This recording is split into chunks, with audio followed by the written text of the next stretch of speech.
Hello and welcome to Laws of Logarithms, Part 1. What I'm going to do in this lesson today, I'm going to develop a law or a couple of laws for working with logarithms that are really important for simplifying them and ultimately doing some equation solving later on. So, suppose I start off with log 3 plus log 4. What do you think this might equal? Well, we won't just guess. We're going to do a little bit of setup work here. So what I'm going to do is say, well, let's call this A, and let's call this guy over here B. So really it's like saying it's going to be A plus B. And now what I'm going to do is I'm going to say, well, let's say that A is equal to log of base 3. Right? That's what we said, right?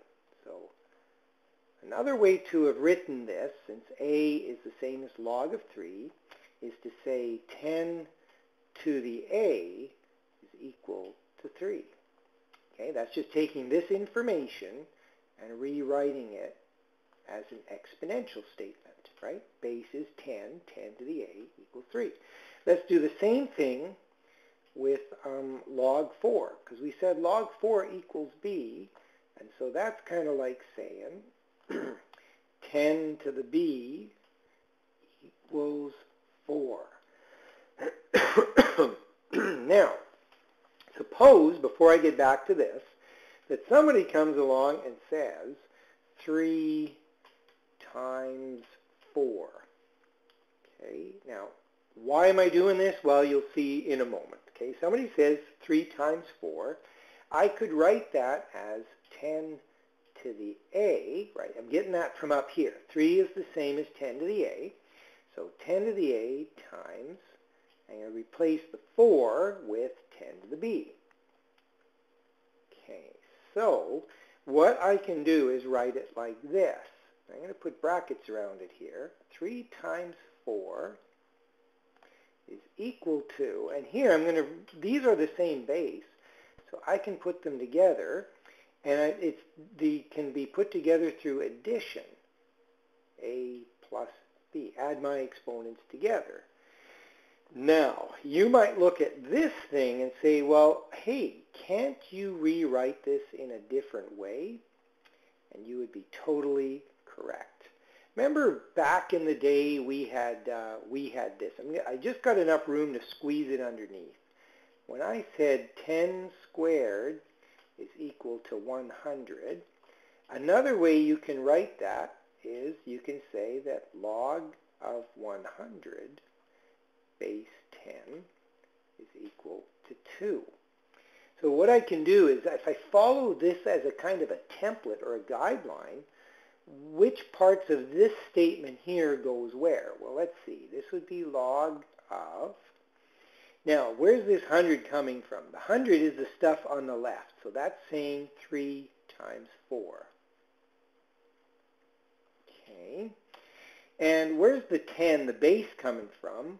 Okay, that's the same as I have here. 10 squared and 10 to the A plus B. So that's my 10. And where's this A plus B? Or it's going where the 2 is, right? Here's the 2, and it went on the right side, so that's where the A plus B goes.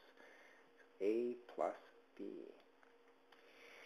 Now, I'm going to write it up here. A plus B is equal, that's what we've kind of shown with this procedure here. A plus B is equal to log of 3 times 4 base 10. So in other words, up here, we were wondering, what does log 3 plus log 4 equal? And we named it A plus B, and we've just shown it's actually equal to the log of 3 times 4 base 10. So how about that? So it's a little bit of a, you're using some exponent laws to do it here, but let me just summarize what the rule says. So this is an important rule with logarithms. So here is the summary.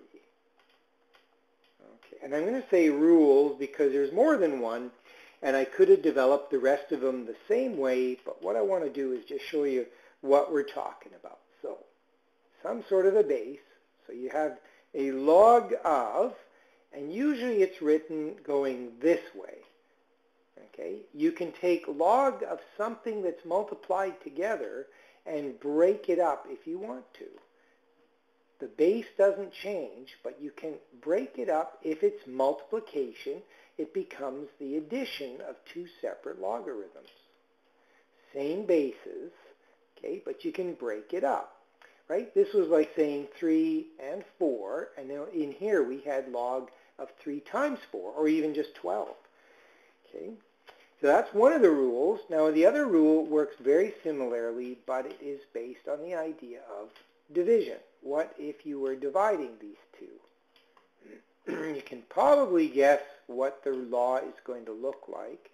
It would be log of x minus log of y. All right, there is one more rule, which is an extremely useful rule. And it says, what if you have a power, something like x to the k? You can bring this exponent, the k, you can bring it out in front and go, it's k times the logarithm of x. Very, very useful rule. Now, I don't think we want to dive into any examples just yet. I think we're going to stop there. Maybe the only thing that I want to do is rewrite these rules with numbers, because I think it's going to seem a lot easier if you see the numbers. So in other words, one thing that we would say, suppose we had, I don't know, base 6 here, and this was a 14. Okay, I could look at that and break it up as follows. I can rewrite that 14 as a 2 times 7. And so I could write this if I wanted to. Okay, notice the base stays the same as a log 2 base 6 plus a log of 7 base 6. Okay, and this is using that very first rule. Now, another thing I could do if I wanted is I could take the same thing, that log of 14 base 6, what if I wrote it like this? 28 divided by 2. Okay, I could, if I wanted to, write it in this form. Log of 28 base 6 minus log of 2 base 6. Okay, it's pretty cool, pretty powerful and cool stuff. And then the last one that we did was, and we've seen this before in some homework questions, you know, what if you had something like this? Okay, you can take this exponent and you can just bring it out in front and just say, you know, that's like saying 10 times log of 7 base 7. And coincidentally, what is log of 7 base 7? It's actually 1, because the base 7 raised to the 1 would equal 7. So this actually turns out to simplify right down and just equals 10.